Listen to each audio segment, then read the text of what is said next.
ഗാസയുടെ പേരുകൾ എന്ന ഈ പ്രോഗ്രാം ആരംഭിക്കുകയാണ്. എല്ലാവരും കസേരകളിൽ ഇരിക്കണമെന്ന് അഭ്യർത്ഥിക്കുന്നു. നമുക്കറിയാവുന്ന പോലെ തന്നെ ഗാസ ഒരു വിശദീകരണത്തിൻ്റെയോ പരിചയപ്പെടുത്തലിൻ്റെയോ യാതൊരു ആവശ്യമില്ല. ലോകമെമ്പാടും അതിൻ്റെ അനുകൂലമായൊരു പ്രതിരോധ പ്രവർത്തനങ്ങൾ നടക്കുകയാണ്. അവിടെ യുദ്ധത്തിലും അതുപോലെ തന്നെ വംശഹത്യയിലും ഇല്ലാതായ കുഞ്ഞുങ്ങളെയാണ് സവിശേഷമായി അനുസ്മരിക്കുന്നത്. 15,000 പേരിലധികം കൊച്ചുങ്ങൾ അവിടെ ഇല്ലാതായി എന്നാണ് ഇപ്പോൾ പുറത്തു വന്നിട്ടുള്ളത്. ജീവിച്ചിരിക്കുന്ന കുട്ടികളുടെ ഭാവി ജീവിതം ഒരുപക്ഷെ മൃതിയേക്കാൾ ഭയാനകമായിരിക്കും. ലോകമെമ്പാടും ഇത്തരത്തിലുള്ള ഒരു പ്രവർത്തനം നടന്നുവെന്ന് നമുക്കറിയാം. എനിക്ക് തോന്നുന്നു ബെൽജിയത്തിലാണ് ആദ്യമായിട്ട് ഇത്തരമൊരു സവിശേഷമായ പേരുകൾ വായിച്ചുകൊണ്ടുള്ള പ്രവർത്തനം ആരംഭിച്ചത്. അത് ഇന്ത്യയിലും കേരളത്തിലൊക്കെ തന്നെ അതിൻ്റെ പ്രതികരണങ്ങളുണ്ടായി. കേരളത്തിൽ ചിന്താരവി ഫൗണ്ടേഷൻ എൻ്റെ നേതൃത്വത്തിൽ കേരളത്തിലെ വിവിധ നഗരങ്ങളിൽ ഇത്തരത്തിലുള്ള പ്രകടനം നടക്കുകയാണ്. അതിൻ്റെ ഭാഗമായിട്ടാണ് ഇന്നിവിടെ തൃശ്ശൂർ നടക്കുന്നത്. വന്നെത്തിച്ചേർന്ന എല്ലാവരെയും ഈ കൂട്ടായ്മയുടെ പേരിൽ സ്വാഗതം ചെയ്യുന്നു. ആദ്യമായിട്ട് പേരുകൾ വായിച്ചുകൊണ്ട് കവിത അവതരിപ്പിച്ചുകൊണ്ട് ഇത് ആരംഭിക്കുന്നത് നമുക്കെല്ലാവർക്കും പരിചിതനായ യാതൊരു വിശേഷങ്ങളും ആവശ്യമില്ലാത്ത സത്യാനന്ദൻ മാഷാണ്. മാഷെ സാദരം ക്ഷണിക്കുന്നു. എല്ലാവരെയും ഒരിക്കൽ കൂടി സ്വാഗതം പറയും.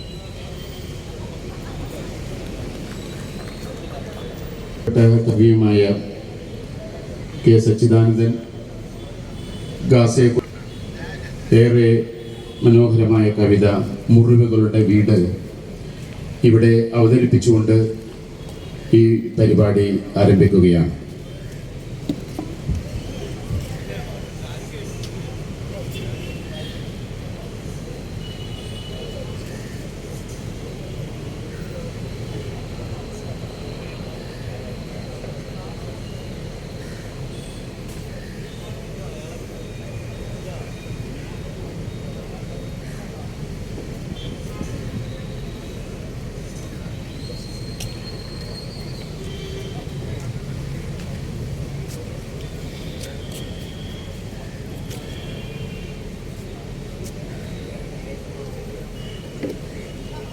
പ്രിയ ജനങ്ങളെ,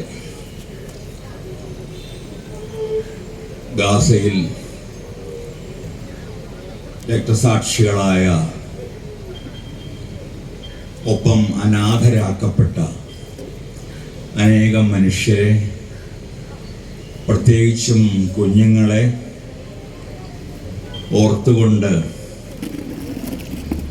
ഒരു വൈകുന്നേരം നാം ഒത്തുകൂടാം എന്ന തീരുമാനമാണ് ചിന്താരവി ഫൗണ്ടേഷൻ്റെ നേതൃത്വത്തിൽ ദേശീയ മാനവിക വേദി പോലുള്ള പല മതേതര സംഘടനകളുടെയും സഹകരണത്തോടെ എടുക്കപ്പെട്ടത്. ഞാനിവിടെ ഒരു പ്രഭാഷണത്തിന് നിൽക്കുകയേ അല്ല. ഞങ്ങൾ പ്രഭാഷണം ഒഴിവാക്കുക എന്നത് ആദ്യം മുതലേയുള്ള ഒരു തീരുമാനമാണ്. ഗാസയെക്കുറിച്ച്, അതിൻ്റെ ചരിത്രത്തെക്കുറിച്ച്, ആ യുദ്ധത്തിൻ്റെ ഭീഷണതയെക്കുറിച്ച്, അതിൻ്റെ പിന്നിലുള്ള ശക്തികളെക്കുറിച്ച് അറിയാത്തവരായി ഇതിനകം ആരും തന്നെ ഉണ്ട് എന്ന് തോന്നുന്നില്ല. പരിപാടിക്ക് തുടക്കം കുറിക്കുന്നതിന് വേണ്ടി ഇപ്പോൾ എഴുതിയതല്ല, പലപ്പോഴായി ഞാൻ 3 കവിതകൾ എഴുതുകയും ഔട്ട് ഓഫ് ഗാസ എന്ന സമാഹാരത്തിൽ നിന്ന് ഒരുപാട് ഗാസ കവിതകൾ പരിഭാഷപ്പെടുത്തുകയും ഒക്കെ ചെയ്തിട്ടുണ്ട്. അതിലാദ്യം എഴുതിയ കവിതയാണ് ഞാനിവിടെ വായിക്കുന്നത്. മുറിവുകളുടെ വീട്. ഞാൻ മുറിവുകളുടെ വീടാണ്. എൻ്റെ ഓരോ മുറിയിലും ചോരയുടെ വിരുന്നുമുറി, ചോരയുടെ അടുക്കള, ചോരയുടെ തീന്മേശ, ചോരയുടെ കിടപ്പറ.